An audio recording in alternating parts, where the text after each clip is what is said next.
Gracias por escuchar los podcasts de Radio Nacional.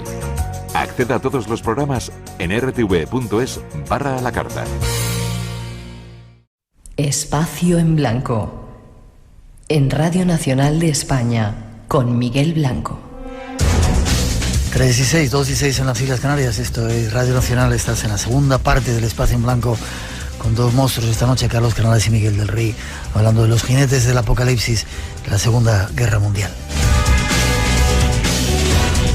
900-137-137 nuestro teléfono. Saludos para todos los que estáis ahí conectados ahora en directo en Radio 1 y Radio 5, y para todos los que a través de la radio online nos escucháis en cualquier parte de este planeta. Un saludo desde España. Un placer que estemos juntos llenando este espacio en blanco. No os perdáis la segunda parte del programa con Miguel Pedrero, que nos trae unos cuantos testimonios de vida después de la vida, pero antes una información que tiene que ver con esta guerra mundial que estamos hablando. En la primavera de 1946, 8 meses después del final de la Segunda Guerra Mundial, Estados Unidos toma una decisión al más alto nivel gubernamental.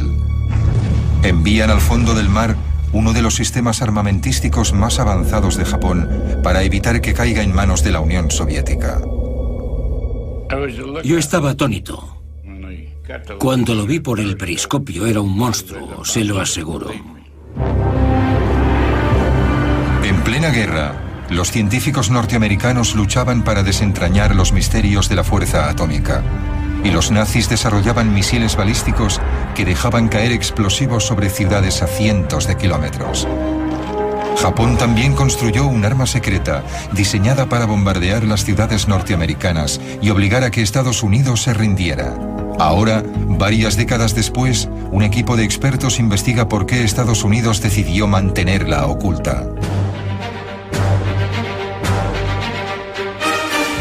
Japón también desarrolló armas terribles. Incluso armas biológicas. Nuestros invitados nos cuentan. Ya casi para terminar este periplo por la guerra, ¿a qué se refiere cuando habla de esa, Carlos? Lo primero de todo se refería precisamente a los submarinos portaaviones que hemos comentado al principio. Lo segundo era lo segundo, la bomba atómica, evidentemente. Y lo tercero, efectivamente es cierto, los japoneses habían desarrollado armas biológicas basadas sobre todo en el anthrax, pero tanto las armas biológicas japonesas o aliadas, que también las había, como las armas químicas, eran armas de destrucción masiva en manos de los dos bandos. Por eso la bomba atómica la usan los americanos, porque saben que los otros no la tienen. Si no, probablemente no lo hubieran usado. Es decir, ¿sí? Hitler tenía nebulizadores de gases nerviosos que podían haber causado un daño terrorífico. ¿Que no usaron? No los usaron. Pero los ingleses también los tenían. Claro, ese es el problema. Es decir, todos los bandos de la guerra mundial tenían gases tipo Soman, Sarin, VX, cosas parecidas a los gases nerviosos actuales, que hubieran causado una mortandad absolutamente demencial. Si es cierto lo de los misiles, si la guerra no acaba en el 45, en mayo, los que estaban construyendo el macio de Harz, los tipos A9, A11... ¿Que los construían los japoneses? No, los alemanes. Hubieran alcanzado a Estados Unidos con seguridad. Eran armas balísticas tipo la V2 mucho más avanzada. Si las V9 o V11 hubieran llegado a Estados Unidos, seguro. Sí, esas son las que te comentaba antes, que entrega Von Braun a cambio de que todo su trabajo con esclavos orientales del frente oriental, solo me refiero, no se tenga en cuenta. Entonces él, que es un miembro de las SS, entrega todo su trabajo, entrega todos sus proyectos, se los entrega a Estados Unidos a cambio de inmunidad. Ya.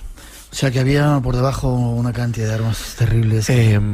Prácticamente la totalidad de los científicos alemanes, el 100% de los científicos alemanes, salvo un pequeño núcleo de técnicos o ingenieros más o menos listos o competentes que consiguen escapar a países como Argentina, no sé, como Hugo Tank o como Horten, acabaron todos en Estados Unidos, en Inglaterra o en Rusia, todos. Sí, hay un proyecto, Estados Unidos hace un proyecto, el Paperclip, para llevarse tanto a científicos japoneses que han estado metidos en toda la guerra de gases nerviosos, en toda la guerra del Antrax y tal, como a los alemanes, como a los científicos alemanes, y se los lleva a Estados Unidos. De hecho, los que hemos comentado al principio, los líderes y los dirigentes del grupo 731 japonés, no fue condenado ninguno. Vivieron tan felices.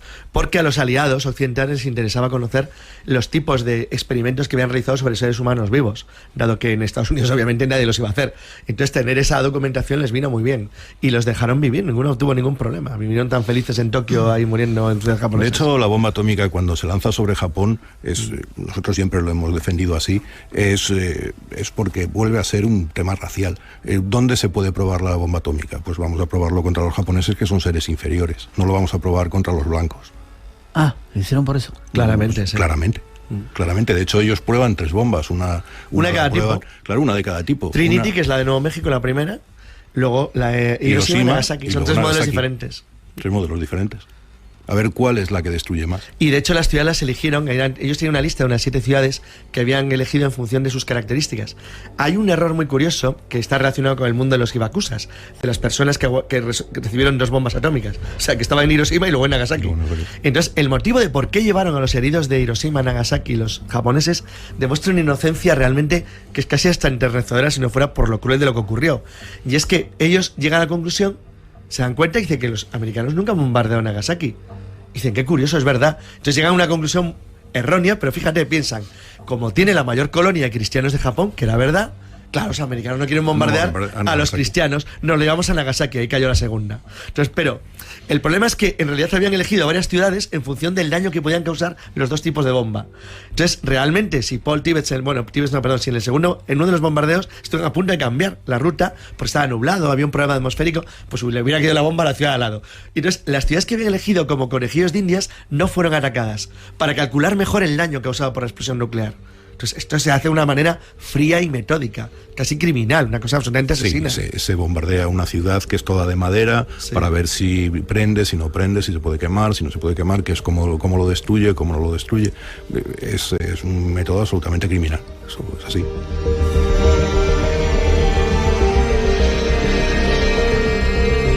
Y ese asunto terminó la guerra. Mucha gente dice que menos mal, porque eso ahorró un montón de millones de muertos. Yo no estoy de acuerdo, creo que el Japón se rendía seguro, se hubiera desmoronado. La idea esa que circula por ahí, que Japón hubiera combatido como en Iwo Jima heroicamente hasta el final, no se lo cree nadie. Y hay una prueba, además, el problema es que hay una prueba. La prueba es la campaña soviética de Manchuria del 45, de agosto del 45. En agosto del 45 los soviéticos destruyen un ejército japonés de 1,5 millones de soldados, que era el mejor ejército japonés, el de Kwantung, en 8 días. Lo desmoronan entero. Lo cual demuestra que Japón estaba acabado, literalmente. Porque los soviéticos, que al principio no habían entrado en guerra con Japón, ni Japón con los soviéticos, rápidamente, una vez que Estados Unidos ya está llegando a Tokio, ellos entran en la guerra y avanzan, como dice Carlos, para destruir ese ejército que tienen allí, que les supone una molestia desde el primer día. Y aquello cambió el mundo. Sí. Esas bombas cambiaron el mundo. Hombre, dividió el mundo en 2 bandos, en soviéticos y en americanos, y de ahí la Guerra Fría. Por lo que decíamos al principio, porque unos vencieron en Europa y otros vencieron en el Pacífico. Los verdaderos vencedores son esos 2 bandos, Estados Unidos y la Unión Soviética.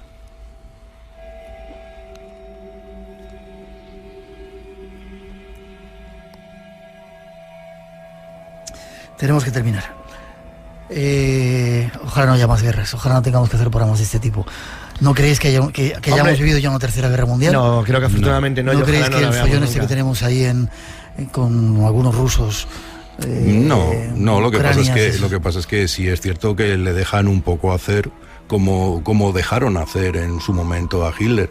Eso sí es cierto, eso es comparativamente está claro, le dejan hacer. Hombre, yo con todo sigo pensando que puede ocurrir cualquier cosa, porque las guerras empiezan sin que te des cuenta, pero te lo digo de verdad, es que es así. Pero en líneas generales la situación no es como la del año 39. No tiene nada que ver. Ya. Pero Alemania sigue siendo el motor de Europa. Pero es otra cosa. Vuelto a ser el motor a mí de que Europa. fabriquen coches o lavadoras no es lo mismo que fabriquen cañones y tanques. No, es exactamente igual. Miguel, gracias. Forma de contacto contigo, si quieren meterse contigo, decir qué burradas has dicho esta noche en el programa o darte datos históricos. No, principalmente con Carlos en Facebook y nosotros así como tal. Sí, ahora ya lo tenemos, hemos quitado lo que nada. teníamos, hemos quitado la página de Facebook. Teníamos una página de Facebook y al final la quitamos. No merece la pena. Porque... No termina de convencernos.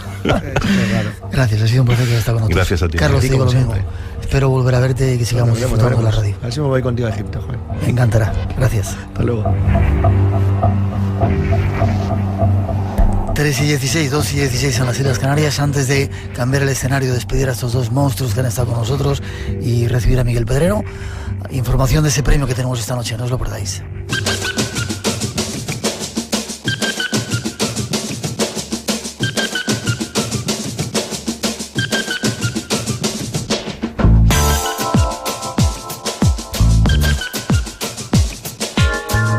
Atentos, sobre todo en el norte, llega un personaje que nos sorprendió conocerle hace unos cuantos años, instructor de desarrollo humano, un tipo increíble, Hugo Semoloni. Vamos hasta Cantabria para saludarle. Buenas noches, Hugo. Hola, mi hermano, me da mucho gusto y es un honor estar ahí en ese espacio maravilloso que es tu programa. Y a mí que estés aquí, fue una sorpresa cuando por ahí buscando sentí y escuché que venías de nuevo a España, mexicano de pura cepa, ¿no? Sí. ¿Vives dónde? En México, en el DF, fíjate. Sí, me tienes, te debo una visita y me debes tú ir a dónde, ese sitio que me vas a llevar donde... Vamos ahí a aventurarnos a ver qué sale. Ya tenemos que pagarnos esa visita, man. Vale, yo te la debo y seguramente este año lo hacemos. ¿Has venido a España a hablar del Teatro de la Vida? ¿Qué es eso? Sí, es un curso, fíjate, es un encuentro taller que vamos a dar aquí en Sueza, muy cerca de Santander, Cantabria. Uh-huh. Y es un poco el objetivo de este encuentro, usar técnicas teatrales, ¿no? Con otras cosas como el psicodrama, como el eneagrama, como el manejo emocional, para apoyar a la gente que participe en esto, a que de una manera pues más consciente sea el protagonista de su propia obra de teatro, es decir, de su propia vida, de su propia existencia, ¿ves? ¿Tú crees que somos los protagonistas, que nosotros incluso hemos escrito esa obra de teatro? Fíjate que nosotros somos las que lo escribimos. El problema es que muchas veces dejamos que otros nos escriban nuestra vida y nos adaptamos a ello, en vez de nosotros tomar la decisión de ser los autores de nuestra obra, de ser los autores de nuestra vida, ¿no? Algunos escribimos dramas tremendos, ¿no?, para nuestras vidas. Hombre, tragedias, ¿no? Y unas comedias hilarantes, ¿no? Y nos vamos al melodrama y en vez de manejar nosotros la existencia. Entonces el chiste en este caso sería dar herramientas para que la gente adquiera una mayor conciencia tanto de su poder creador como de la capacidad que tiene de cambiar su propia realidad, ¿no? A través de reconocer el papel que juega en ella, a través de reconocer qué papeles juegan los demás en la misma realidad que está manejando, descubrir y conocer más de los demás y de sí mismo, desarrollar un mayor nivel de energía en su vida para no caer en esos dramas y melodramas. Uh-huh. ¿Tiene un sentido que estemos aquí, Hugo? Tiene un gran sentido. La vida es maravillosa. La vida es Kinder 1. La materia es Kinder 1, ¿no? La materia es una preparación para que nosotros, a través de este cuerpo físico que tenemos, que es el vehículo con el cual nos transportamos, nuestro ser energía gane mayor nivel vibratorio de energía.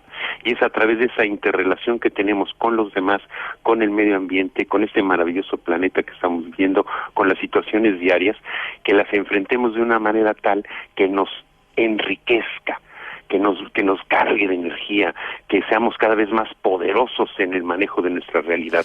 Y eso solamente se hace aumentando el nivel vibratorio del ser energía que verdaderamente somos, no del cuerpo que tenemos. El cuerpo es un simple vehículo, ¿no? Uh-huh. Y de alguna manera todo lo que nos ocurre en la vida, en este teatro de la vida que tú hablas, ¿tiene un sentido? Tiene un sentido. Tiene sentido de practicar. ¿Para qué? Para ser cada vez más asertivos en el manejo de la vida. Las personas que les va mal y mal y mal es porque tienen que aprender mucho, porque tienen muchos niveles de energía, ¿ves? Necesitan ese tipo de experiencias dramáticas y fuertes para poder afinarse, para poder pulirse, para poder templarse ante la existencia, ¿no?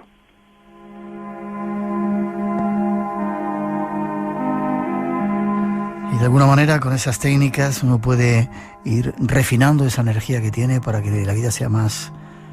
No sé si más fácil, más feliz. Es más fácil porque yo voy a generar un nivel de energía tal que voy a prodigar que la vida me regrese lo mismo que estoy dando. Yeah.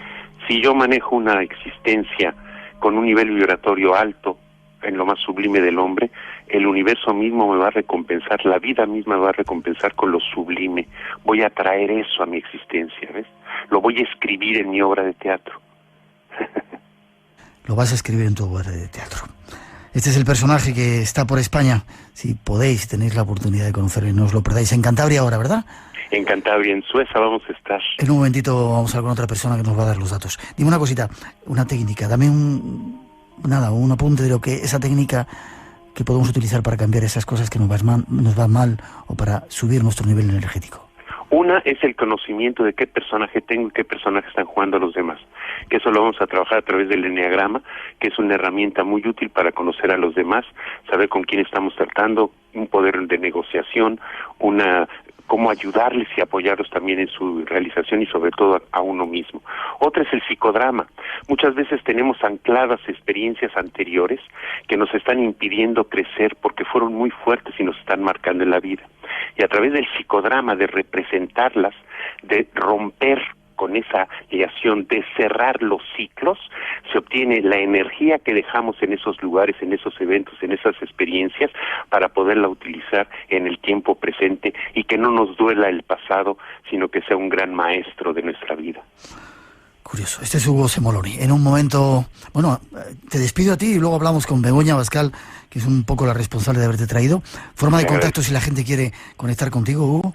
Conmigo directamente ahí en el Facebook, en Hugo Semoloni, con S, Semoloni, Hugo Semoloni. Ahí lo ponen y ahí escribo una frase diaria, estoy en contacto con la gente, siempre respondo todos los comentarios y todo. También te doy mi mail. Sí, si quieres. semoloni@gmail.com. semoloni@gmail.com. Sí, insisto, sí. No os perdáis en conocer a este personaje. No, te agradezco mucho, de verdad. Y no es un adiós, sino un hasta siempre. Claro que siempre. Sí, tenemos que vernos, si no ahora en Cantabria, este verano en México, para ir a hacernos ese viaje que nos debemos juntos, sí, y a disfrutar de la vida. Gracias, eres un ejemplo, ha sido un placer conocerte y tenerte. Mi hermano, el ejemplo eres tú y siempre aprendo de ti mucho y mi corazón está contigo, mi hermano. Muchas gracias, Hugo. Hasta pronto. Hasta pronto, mi hermano.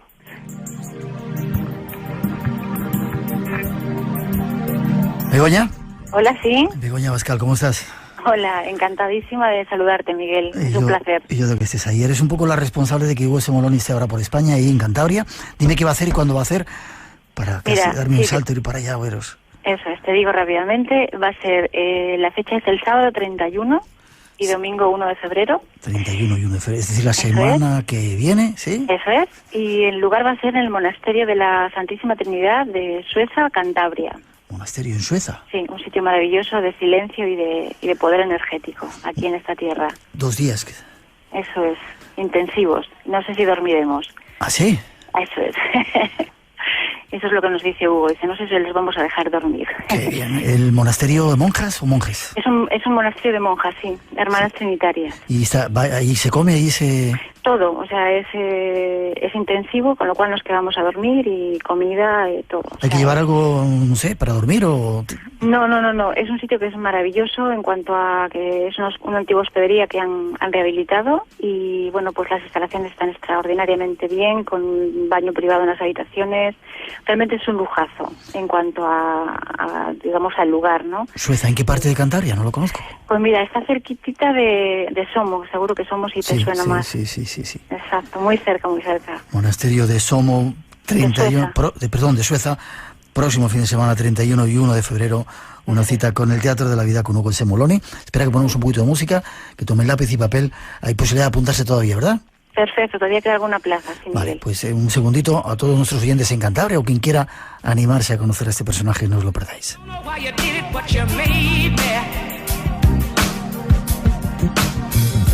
Dime, Begoña, forma de contacto, teléfono, no sé, email. Sí, mira, te digo, el teléfono es el 665... 803... 778. 778. ¿Vamos a repetirlo? 665... 803... 778. Perfecto. ¿Y algún email o algún otro...? Sí, me pueden a mi correo, ¿sí? Es elkinam.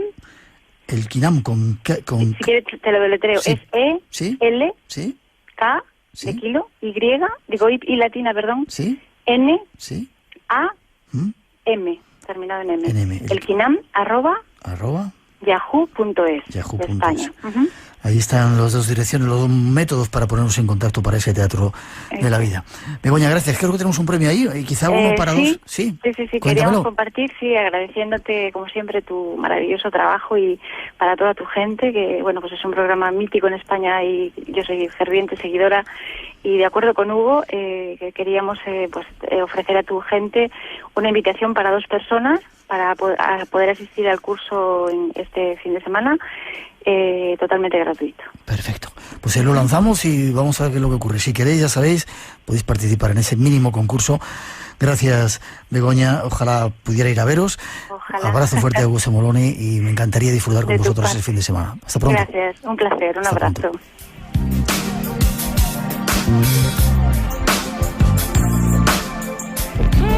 En la Ciudad Democrática los políticos son la correa de recoger las peticiones de los ciudadanos. Futuro Abierto, con Tato Puerto. Los últimos sondeos sociológicos en nuestro país indican que los políticos y los partidos se han convertido en uno de los principales motivos de preocupación para los ciudadanos. Yo creo que el problema no es del número, creo que el problema es más del comportamiento de ellos. Esta semana en Futuro Abierto nos preguntamos si hay demasiados políticos en España. Los domingos a las 6 de la mañana en Radio Nacional.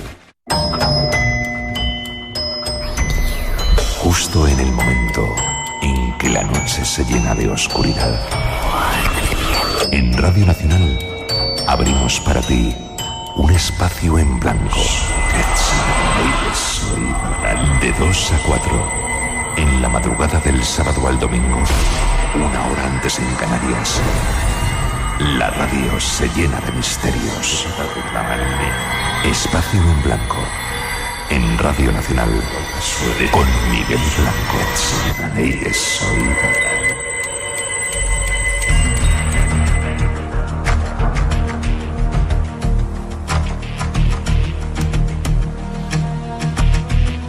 y 27, 2 y 27 en las Islas Canarias. Esta música, esta sintonía anuncia que llega nuestro compañero Miguel Pedrero. Buenas noches, don Miguel. Muy buenas. ¿Cómo estás? Pues muy bien, encantado. Déjame que recuerde, ese es el premio que tenemos esta noche, uno de los premios que tenemos esta noche. 2, no sé si entradas para que podáis asistir a ese teatro de la vida, 900-137-137, por si queréis participar o estar en él. ¿Hacía tiempo que no venías por aquí, Miguel? Hacía algún tiempito, sí. Bueno, ¿qué nos traes esta noche? Bueno, vamos a hablar de experiencias cercanas a la muerte, ¿no? Y cómo las vivencias de miles y miles de personas de diferentes culturas, de diferentes países y de diferentes creencias nos pueden aportar alguna pista sobre lo que nos espera o nos podría esperar, o lo que viviremos cuando dejemos este mundo físico. Es decir, cómo es ese más allá, o qué pistas nos ofrecen las experiencias cercanas a la muerte de cómo es o podría ser ese más allá. Hemos hablado muchas veces de él, pero en esta ocasión traes testimonios de personas que han tenido experiencias, ¿verdad? Leíamos hace poco una en el Face, no sé si te han pasado, que había estado muerto clínicamente y podía contar una experiencia increíble. En eso nos vamos a basar, ¿verdad? Sí, vamos a dejar un poco otro tipo de cuestiones que yo creo que tendremos que tratar en otro programa, porque se están haciendo investigaciones científicas tremendamente interesantes sobre el tema de las experiencias cercanas a la muerte. Investigaciones, algunas con datos y hallazgos absolutamente alucinantes, que serían la prueba de que la conciencia es independiente del cuerpo físico, es decir, que existe vida después de la vida. Y estoy hablando de investigaciones científicas, siguiendo todos los protocolos y que han sido publicadas en algunas de las revistas científicas más importantes del mundo, ¿no? Fíjate que muchas veces hablamos en este programa del fenómeno ovni, ¿no? Que es mi asunto preferido, y lo que podría suponer un contacto con una civilización extraterrestre, y a veces discutimos sobre qué circunstancias acarrearía eso para nuestro planeta, qué cambiaría. Pero yo creo que incluso más trascendente que eso es cuando se descubra, o cuando tengamos la prueba definitiva de que existe vida después de la vida. Tú imagínate lo que sería que un grupo de científicos obtuviese la prueba definitiva de que no desaparecemos cuando termina el periplo de nuestro cuerpo físico, sino que seguimos viviendo. ¿Cómo cambiaría eso nuestro mundo? Imagínatelo. Sería interesante. Y tenemos testimonios esta noche para tener un poco idea de lo que es ese tránsito, ese viaje, ¿no? Sí. ¿Tú crees en ello? Yo no creo absolutamente en nada. Vale, no digas más. Vamos a escuchar. No soy un tipo de fe. pero en base a los testimonios y en base a las investigaciones científicas pienso que es un tema a tener muy en cuenta, y yo estoy absolutamente convencido de que hay algo más allá, ¿no? Fíjate que lo interesante de las experiencias cercanas a la muerte es que, independientemente de que los individuos sean de un país, de otro, de una cultura, crean o no, es decir, incluso agnósticos y ateos han vivido este tipo de experiencias, la vivencia es prácticamente la misma o muy parecida, ¿no? Ese túnel, la luz al fondo, el encuentro con familiares, etcétera, etcétera. Y es muy habitual que las personas que viven una experiencia cercana a la muerte, antes de observar ese túnel y esa luz al fondo, se vean desde cierta altura, ¿no? Lo que está pasando en el lugar donde han tenido el accidente, o incluso en la sala de operaciones. Es el caso de Andrés González, es un caso tremendamente interesante, ¿no? Él también ve su cuerpo desde cierta altura. Él sufrió un aparatoso accidente de automóvil, se clavó un hierro en la cabeza, fue operado de urgencias, 16 horas de operación, está sin una parte del cerebro, es decir, vive solo con medio cerebro.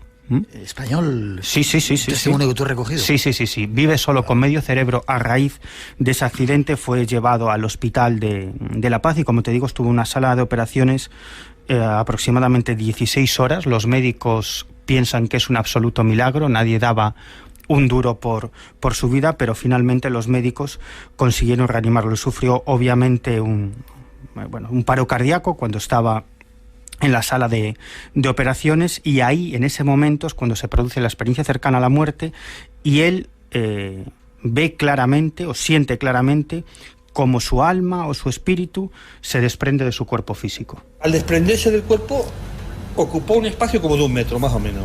Ahí lo veías, toda la operación, cuando estaban limpiando, cuando te estaban dando por muerto, cuando decía tras los electrodos, me decía la enfermera que estaba al cuidado: doctor, que se va, ya no late ni para adelante ni para atrás. Y entonces decía el doctor: trae para agarrar los electrodos. Me ponía los electrodos, me daban ahí los voltios que fuera, y yo lo que sí me veía era ¡bum! Saltando. De estas veces que en las películas convulsionaba el cuerpo. Lo veía y dice: joder, pobre cuerpo. Y dice: dejarlo si no merece la pena. Y yo mismo incluso me estaba viendo dejarlo. Y si yo le podía decir: dejar eso y no merece la pena, ese cuerpo no merece la pena ya, que está muerto. O sea, pero ¿cómo le digo yo a estos médicos? Deja el cuerpo. Y es una lucha prestante que yo no podía, pues yo no tenía manos para agarrarlo y dejarlo, y fuera cada uno para su casa y fuera. Y todo el rato una pelea que me traía con ellos, que dejar el cuerpo no merece la pena, hombre, si eso está muerto ya.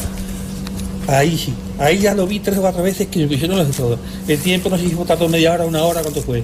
O 2. Lo que sí recuerdo es que siempre que había movimiento del electrodo del electrocardiograma, movía la curvita, es cuando iba el médico y decía: dale otra vez, que hay que intentarlo. Me lo volví otra vez a poner los electrodos y volví otra vez a latir un poquito el corazón. Y seguía con la operación, limpiándolo. Qué curioso la conciencia tan clara que se tiene, ¿verdad? En esos momentos que teóricamente estás muerto. Ay, sobre esto habría tanto que hablar, es que no tenemos tiempo y nos vamos a centrar en los testimonios. Vale. Sí, pero habría tanto que hablar sobre eso. Bueno, lo interesante de este caso, bueno, él se ve, esto es muy común en muchos casos, se ve desde cierta altura, ve su cuerpo. En este caso no hay túnel ni luz al fondo, sino que de pronto se encuentra dentro de lo que este hombre, Andrés González, describe como una especie de ciudad maravillosa. Era como una ciudad muy grande, muy larga, y que había como celditas. Y ahí había dentro de esas celditas, como las celditas de las colmenas, una persona. Lo veía la persona, te sonreía, tú pasabas y él te sonreía. Y a mí la persona que me llevaba, no cogida la mano, que iba a mi lado, no en un momento lo llegué a ver, Yo sabía que iba una persona que me llevaba, un ser energético, lo que fuera. Y al entrar a esa ciudad había como dos ángeles en la puerta. Sonrieron y estaban como de guardianes. Y yo creo que es lo que dice la Nueva Biblia. Otro dice que es el túnel, pero sin embargo yo llegué a esa ciudad, digamos esa ciudad que cilditas, una paz maravillosa. Y justo al llegar al final de esa ciudad, de pronto, no sé dónde salió, pues un ángel o que fuera, lo que sé, y que tenía una melena preciosa, un vestido blanco, una melena hasta aquí era morena, y media morena, infundía una paz maravillosa, increíble. Y entonces ahí fue justo, como queriendo decir: mira, allí está mi celda, pero no vas a entrar. Y me dice: no. Luego sí me acuerdo que me dije: Andrés, no ha llegado todavía tu hora. Me dijo: no, ¿dónde vas? Dice: todavía tu hora no ha llegado, te tienes que dar la vuelta para atrás. Te quedan muchas cosas que hacer todavía.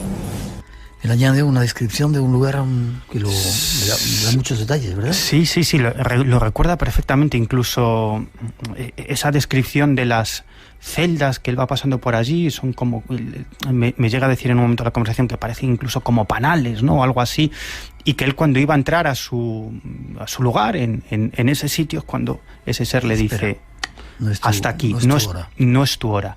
Y es en ese momento, y esto también es muy habitual en la mayoría de los casos de experiencias cercanas a la muerte, es en ese momento cuando comienza el regreso del alma o del espíritu o de la conciencia a su cuerpo físico. Volví otra vez despacito, volví otra vez a la sala de operaciones, volví otra vez al hospital, me volví otra vez a ver, me volví otra vez a poner a 1 metro y ya habían terminado el cuerpo, ya habían terminado lo que estuvieran haciendo. Lo que yo recuerdo que aquella otra vez retroceso al cuerpo material fue muy despacio y rápido. Fue despacio, aparentemente rápido y aparentemente como que el cuerpo no quería, como si todavía estuviera preparado el cuerpo para otra vez asumir, otra vez el espíritu, pero le hacía falta, si no llegaba se moría, y si el cuerpo tardaba, el espíritu tardaba también, ambos perdían.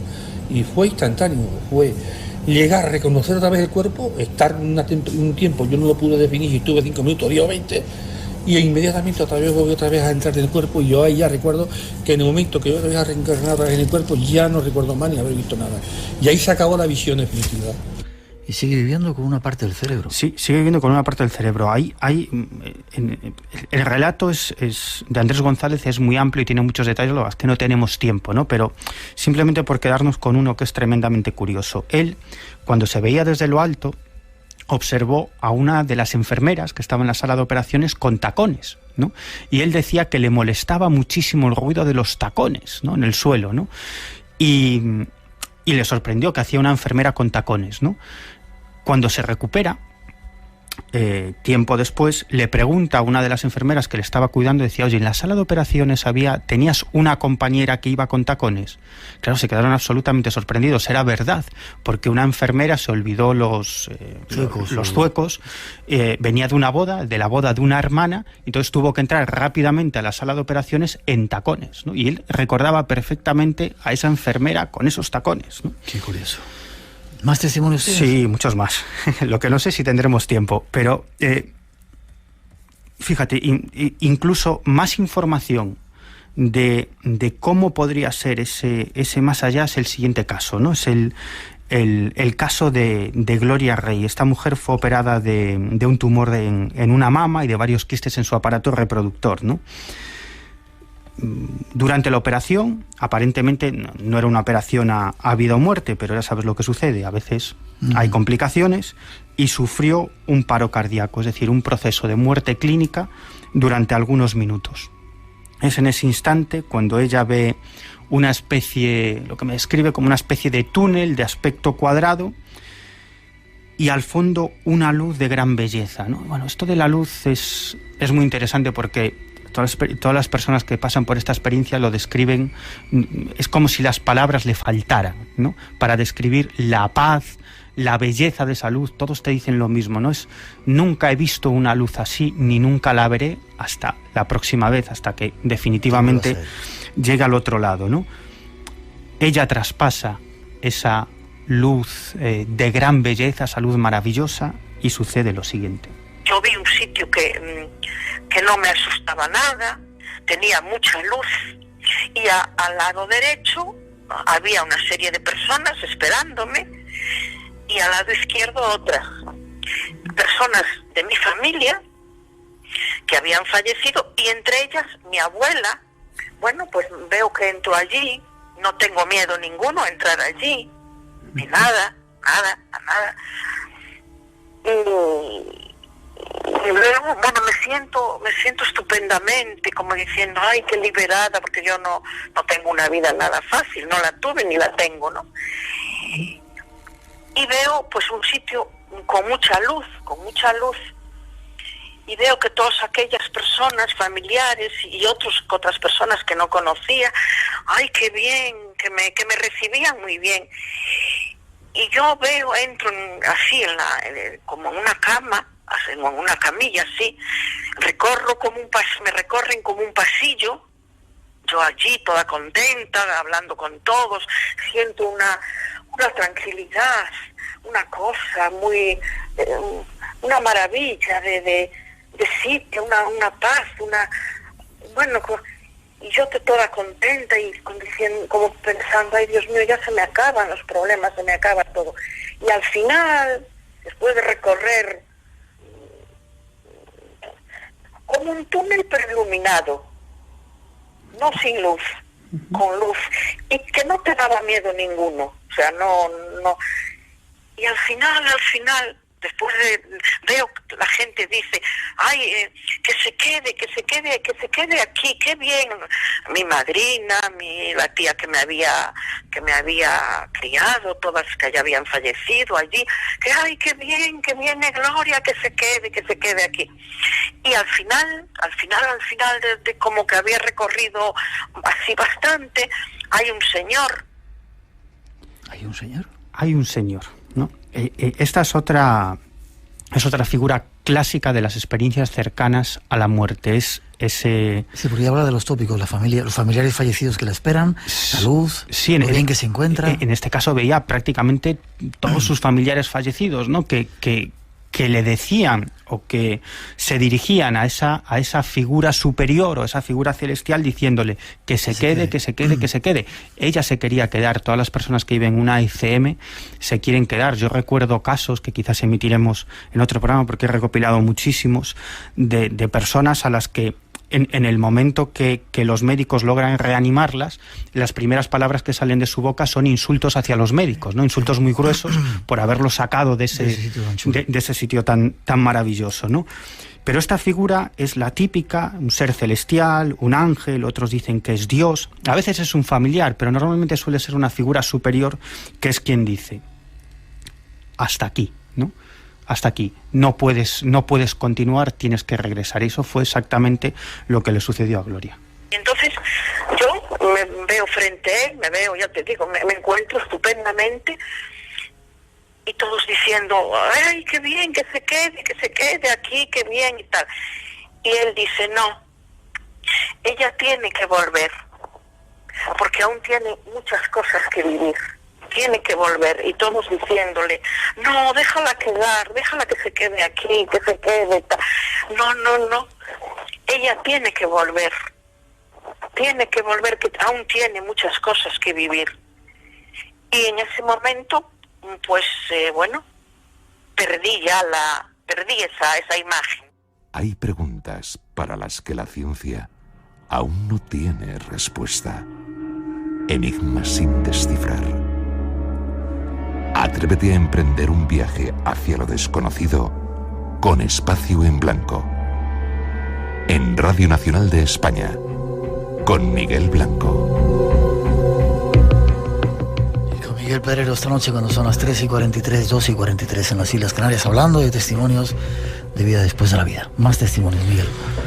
Más testimonios. Este también es muy curioso. Se llama José Saiz. Él... sobre todo me llama la atención de su descripción cuando se refiere a esa luz tan maravillosa, ¿no? Luego, si quieres, hablamos, aunque sea unos segundos, de esa luz, ¿no? Porque yo creo que es una de las partes más interesantes de las ECMs. Este hombre recibió una cuchillada en su riñón, rápidamente fue ingresado en el hospital y cuando entra en el centro hospitalario, pues sufre una parada cardíaca y una muerte clínica, ¿no? Y es cuando se produce esa experiencia cercana a la muerte. Pero de buena primera yo me sentí, pues, me sentí atraído por una luz blanca, ¿no? Y yo estaba hablando, no podía hablar porque tenía el tubo, ¿no? Pero yo estaba mirando a mi cuñado, estaba mirando al otro enfermero y lo estaba mirando como ya desde lejos, ¿no? Como desde arriba. Además, muy feliz, muy contento. Y la gente, yo lo vi que estaban un poquito nerviosa. Pero yo me sentía el hombre más feliz del mundo, no tenía ningún tipo de dolor y aparte de eso, mira, esa luz me estaba trayendo de una manera, pues, yo que sé, ideal. Fantástico, yo estaba feliz. Vuelve el tema de la luz. Vuelve el tema de la luz, pero es interesante lo de la luz porque hay algunas de esas personas que han protagonizado este tipo de experiencias que llegan a decir cosas tan interesantes como que ellos se sienten parte de la luz, que ellos son la luz, ¿no? es como, otros dicen, es como si estuviera regresando a casa. Es como si ese fuese mi lugar y mi estancia en la Tierra, pues bueno, fuese un lapso de tiempo en lo que es mi estado normal, que es junto a esa luz, ¿no? Es como si esa luz fuera Dios o el origen de todo, por llamarlo de alguna manera, que nosotros formáramos parte de ese todo, que todos nosotros fuésemos parte de Dios y que tuviéramos la misión quizás de encarnar en esta tierra o en otros lugares o en otros planos de existencia para adquirir conocimientos y adquirir experiencias, ¿no? Pero en el fondo, y eso es algo que me han dicho algunas otras personas que han protagonizado este tipo de experiencias, Dios somos todos, todos formamos parte de Dios y cuando fallecemos regresamos a ese origen. En este caso, en el caso de José Saiz, había algo más, porque detrás de la luz comienza a observar algo. La luz era una luz como una pantalla grande, como si tú iluminaras una pantalla grande. Y automáticamente, por las esquinas y por las aristas, me da la casualidad que se ve una sombra. Y la sombra esa lo que hacían es decirme con la mano, ven conmigo, ¿no? Me extendían los brazos. Y yo automáticamente me extendía los brazos y yo quería llegarme hacia él. Pero no llegaba, pero me encontraba súper feliz, súper a gusto, súper bien. En este caso le llamaba. Sí, él veía unas sombras por detrás de esa luz que extendían su mano hacia... Sin llegar a identificar quién eran. No sabía quiénes eran solamente unas sombras que extendían la mano y pretendían como agarrarlo y decirlo, vente, que este es tu sitio, vente hacia aquí, ¿no? Las que en ese momento es cuando lo reaniman y toda esa escena desaparece de forma tremendamente abrupta, ¿no? Otro caso también muy interesante es el de Ramón García, ¿no? En este caso, como en otros muchos, y esto también quiero dejarlo claro, el común denominador de todos ellos, aparte de su experiencia, dejando a un lado su experiencia, es el enorme agradecimiento que le tienen a los médicos y a todo el equipo sanitario que ha logrado sacarlos adelante. No solo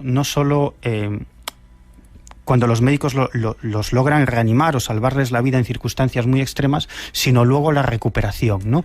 Todos ellos suelen estar tremendamente agradecidos a los médicos, ¿no? Déjame que les demos las gracias también desde aquí nosotros, vale. Claro. Están escuchándonos seguramente esta noche, dime. Pues en este caso este hombre sufría fuertes dolores de cabeza y durante varios días, y entonces acudió a urgencias. Tuvo la suerte de que estaba en urgencias cuando un aneurisma, porque ese era el origen de sus dolores, pues le reventó en la cabeza y le provocó un paro cardíaco, ¿no? Lograron reanimarlo, pero es en ese preciso momento cuando esta persona, como suele ser habitual o como es habitual, vive esa experiencia cercana a la muerte. Y es como si fueras por una carretera a oscuras, que se representa como un túnel, en fin, dicho de una manera. Y al final, pues vi como un paisaje, ¿entiende? Un paisaje que tenía, pues, como varias lunas. Incluso pinté yo un pequeño dibujo después ya, para decir, mira, esto es lo que a mí se me representó, tampoco, ¿entiendes? Hay como una playa y entonces se ven como varias lunas. Qué curioso, ¿no? Lo de las lunas en este caso. Ve un paisaje. Él ve ese túnel y al fondo ve un paisaje con unas lunas, pero es acto seguido cuando escucha una voz que le transmite cierto mensaje. Yo sé que eso lo tengo en la cabeza, de que alguien, como si alguien me hubiera dicho, usted vuelva a su casa que le hace falta a su mujer. Le devuelven de nuevo. Le devuelven de nuevo y escucha esa voz que dice, usted tiene que regresar porque le hace falta a su mujer. En otras ocasiones también es cierto, hay casos en los que esas entidades superiores o esa voz, incluso los familiares, les dejan elegir, ¿no? ¿Qué quieres hacer, ¿no? ¿Quieres regresar o quieres quedarte, ¿no? Y normalmente, obviamente los casos de los que se han quedado no lo sabemos, ¿no? Evidentemente, porque en todo caso se habrían quedado. Pero los que regresan, les permiten regresar cuando lo que pretenden hacer aquí no es algo egoísta, ¿no? Sino que les vence la responsabilidad porque aquí tienen hijos a su cargo, un padre enfermo al que cuidar, algo que hacer en ese sentido por los otros, ¿no? Y es cuando ese sentimiento es tan enorme que parece que en ocasiones les dejan regresar. Espera un poquito.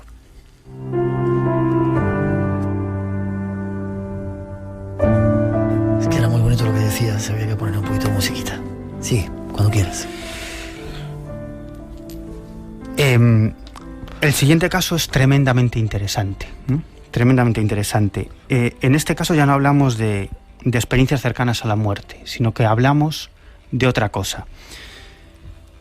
Hay médicos, hay muchos médicos que investigan el asunto de las experiencias cercanas a la muerte, pero hay algunos que se han centrado en el estudio de otra clase de fenómenos, de aquellas personas que están en proceso de tránsito, o que están a punto de fallecer y que comienzan a vivir toda clase de experiencias extrañas, y con ellos sus familiares, los que los están cuidando. Y en ocasiones, en el momento de la muerte de esa persona, los cuidadores también observan toda una serie de fenómenos extraños, ¿no? Es el caso, por ejemplo, de Peter Fenwick, que es un médico británico que ha seguido muchos de estos casos. Yo recuerdo una conversación con la doctora María Isabel Eraso, que es directora de la unidad... Ha estado en nuestro programa. Sí, ¿el dolor? Del dolor del Sanatorio San Francisco de Asís. Ella vivió una experiencia cercana a la muerte, y ella, que ha trabajado con muchas personas en tránsito, a punto de dejar este mundo, ella me comentaba que normalmente lo que pasa es que ellos ya están en el otro lado horas antes de fallecer, y es tiempo después cuando, digamos, que terminan sus constantes vitales y el cuerpo fallece, pero ya antes están en ese otro lado, ¿no? Es el caso de nuestra siguiente protagonista, que es Mariluz Rojas, que vivió varias de estas experiencias con su marido, que estaba a punto de fallecer, ¿no? Ya no había nada que hacer. Y momentos antes, horas antes, incluso días antes de pasar al otro lado, el marido tenía ciertas experiencias, hablaba con alguien. Esto es lo que nos contaba Mariluz. Cuando se estaba él ya muriéndose unos días antes, a mí me pasó una cosa tan extraña. Mira, él me decía, María, porque él me decía María, María, mira, yo estoy viendo ahí hay una señora. Claro, yo no la veía, ¿comprendes? Pero él me lo insistía, me agarraba así la mano fuerte y me decía, ahí hay una señora. Pero eso 3 o 4 días antes de él fallecer. Y yo pues le daba la razón, yo decía, claro que habrá una señora, ¿por qué no? Total, que veía perfectamente a un ser que estaba allí. Curioso, porque ya no solamente eso, la propia persona, sino familiares, incluso a veces médicos son capaces de ver también ese ser que está ahí. Sí, en este caso ella no lo veía. Ella no lo veía, ¿no? Era solamente él el que decía que había allí una señora, como si lo estuviera esperando, pero una señora que le transmitía mucha paz y mucha tranquilidad. Pero en este caso Mariluz, bueno, pues no lo veía, ¿no? Pero lo más increíble sucede en el momento que este hombre fallece, precisamente delante de Mariluz, ¿no? Que lo estaba cuidando. Y él fallece delante de su mujer, que lo estaba cuidando en sus últimos momentos. Y es entonces cuando ella vive una experiencia absolutamente extraordinaria. Yo estaba limpiándole la cara. Y de pronto, él se quita la máscara de oxígeno. ¡Bum! Y se quita la camisa. Ahora era un toro. ¡Bum! Y de pronto yo me quedo yo limpiándole la cara, así, la cara, poniéndole la barba. Y me quedo dormida, Miguel, si es que yo no lo entiendo, yo solo lo veo, lo visualizo muchas veces. Me quedo dormida, o sea, yo me quedé dormida, yo qué sé, yo no sé si es que perdí el conocimiento, pero yo estaba de pie, ¿comprendes? Y en ese momento me veo, abro los ojos, yo noté como en mi mano derecha se me cayó algo. Y era su cabeza, que yo le había puesto una almohadita. Y en ese momento me despierto, o lo que fuera, y me veo salir desde su cabeza, desde su cara, desde su nariz, desde toda la parte frontal, para arriba, un humo blanco, Miguel, pero así en espiral, bum, bum, bum, bum, bum. Y fue ya cuando yo lo miro, y me estaba así mirando porque se le quedaron los ojos abiertos. Y yo salí corriendo para arriba, para las escaleras. Yo no lo oigo. Yo era una niña, Miguel. Yo no lo oigo. Pues había muerto. Qué curioso. Incluso ve lo que fuera, que se iba. Sí, antes te hablaba de Peter Fenwick, que ha recopilado infinidad de casos de este tipo, ¿no? Incluso casos de familiares que llegan a ver parte de ese otro lado y repasan la vida de esa persona que está falleciendo, ese repaso a la vida, que es otra de las características típicas de las ECMs, junto a esa persona. Es como si repasaran los dos la vida de esa persona que está a punto de fallecer. Seguimos recopilando casos. Seguimos recopilando casos y bueno, sí me gustaría, como siempre, dejar mi correo electrónico. Espera, que lo apunten. Vale. Subimos un poquito de música. Vale.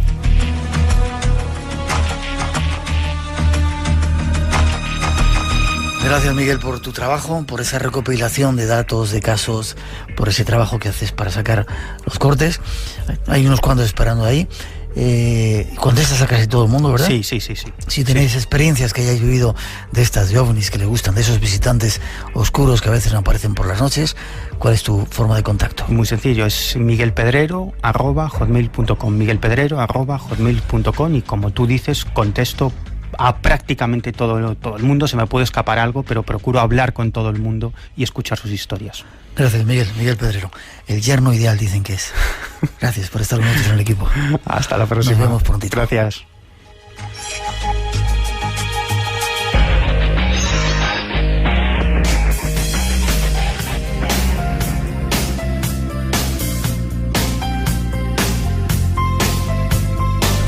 Y tenemos que terminar, teníamos un concurso. Hay dos que van a ser agraciadas con ese taller de la vida, que es María R. Abascal del Facebook. Ponte en contacto con nosotros y te decimos cómo hacer para recibir ese premio. Y además Amalia Martínez de Almería, David Fernández del Facebook, Juan Antonio Aguilera de Málaga, Luisa Pardo de Zaragoza y Raquel Álvarez de Madrid.